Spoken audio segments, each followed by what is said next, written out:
സർവേശ്വരന്റെ തിരുസന്നിധിയിൽ എത്തിക്കഴിഞ്ഞാൽ ഇങ്ങോട്ട് പോകുവാനേ തോന്നുകയില്ല.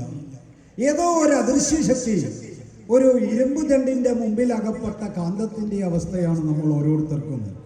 എത്ര കണ്ടാലും മതി വരികയില്ല. ഭഗവാനെ, അങ്ങയുടെ അനുഗ്രഹം ഒന്നുണ്ടെങ്കിൽ മാത്രമേ എനിക്ക് ഇനിയും ഇവിടെ വരാൻ സാധിക്കുകയുള്ളൂ എന്നാണ് അങ്ങയെ എനിക്കൊന്ന് കാണുവാൻ സാധിക്കുന്നത്.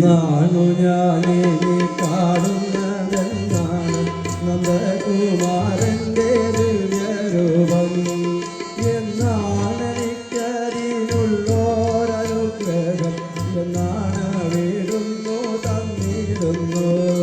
കൃഷ്ണ ഹരേ ജയ കൃഷ്ണ ഹരേ ജയ കൃഷ്ണ ഹരേ ജയ കൃഷ്ണ ഹരേ കൃഷ്ണ ഹരേ ജയ കൃഷ്ണ ഹരേ ജയ കൃഷ്ണ ഹരേ ജയ കൃഷ്ണ ഹരേ.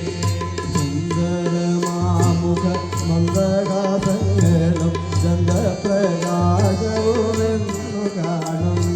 തങ്കപ്രഭ പോലെ നിന്നും കവിൽ തടം, തങ്കപ്രഭ പോലെ നിന്നും കവിൽ തടം, പങ്കജനേത്രവും എന്നു